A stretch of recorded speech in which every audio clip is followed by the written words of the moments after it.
Nadagdagan pa ang bilang ng minorya, pero kapos pa rin para maagaw ang liderato ng Senado.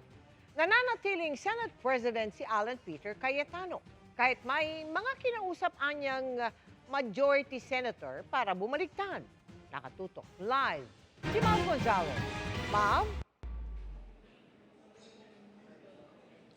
Mel, natapos nga ang sesyon dito sa Senado na walang palitan ng liderato. Pero ayon kay Senate President Alan Peter Cayetano, merong umanong mga tinakot para bumaliktad. Sa kabila ng ani ay mga sumusubok na buwagin ang Senate majority, lumipas ang sesyon ng Senado na walang kudeta at nananatiling Senate President si Alan Peter Cayetano. Sabi ni Cayetano, may mga kinausap umanong senador para bumaliktad pero hindi niya pinangalanan kung sino ang kumausap. There were meetings that took place, calls from both sides. May enticement, may pananakot, intentional na ma-weaken ang Senate because bubuhayin yung constitutional change, except this time around, regional Senate ang gusto nila. But to do that, part of the enticement is that may term extension, and then yun nga, regional Senate. Okay pa lahat, sabi yung walang bibigay, pero grabe ang pressure. At saka talagang pinag-aaway. Dagdag ni Cayetano, prioridad ng mayorya ngayon na mapunan ang committee chairmanships at makonvene ang impeachment court. We all agreed naman na in accordance with the Constitution and the rules of the Senate, dalawa ang priority parate, di ba? Organization of the Senate. And so the committees naman na hindi controversial na pwede na naming basahin.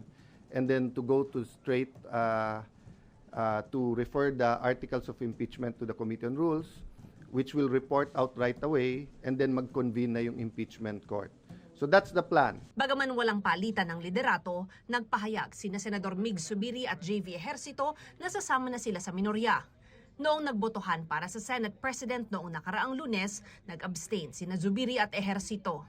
Sinabi ni Ejercito na inalok siya noon maging Senate Majority Leader kung sasama siya sa grupo ni Cayetano. I'd like to thank Mr. President for the trust and honor that I was offered to become the Majority Leader. But as I have mentioned to you personally, that as of this time, I would rather maintain my independence. I also recognize that you will say that you will be our number 14, but until the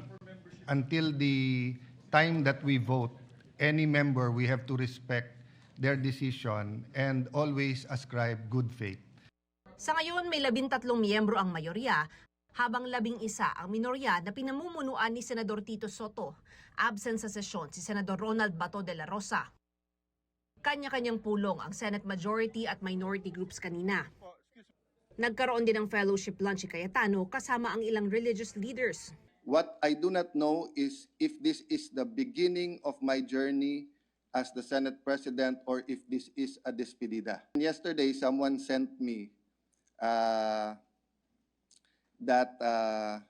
the shortest serving Senate President served for 13 days. No? So hindi ko alam kung matatalo ko yung 13 days o kung 7, 8 days lang po tayo. But Sabi ni Cayetano, tanggap niya kung palitan siya bilang Senate President. Pero hindi siya magbibitiw sa pwesto dahil sa nangyaring putukan sa Senado. doon sa nagsasabing take responsibility, kayo pumasok dito, kayo na maril eh. Tapos kami pagre-resignin nyo. During my watch, hindi nyo natibag ang Senado. Now, kung if I remain or kung papalitan ako, sana hindi matibag ang Senado. The Senate is a target, di ba? Because we are the last line of defense sa pagdating ng hindi impartial na impeachment.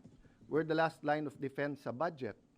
We're the last line of defense sa charter change. We're the last line of defense sa kung merong gustong yumurak o sumira sa ating democracy. Dedesisyonan pa ng mayorya kung sususpendihin si Senate Acting Sergeant at Arms Mau Aplasca gaya ng utos ng Ombudsman. Kanina nasa Senado pa si Aplasca. Pinalitan naman si Senate Secretary Dong Mendoza matapos nitong magbitiw sa pwesto. Si Attorney Jose Luis Montales ang bagong Senate Secretary na tatayo ring Clerk of Court ng Senate Impeachment Court.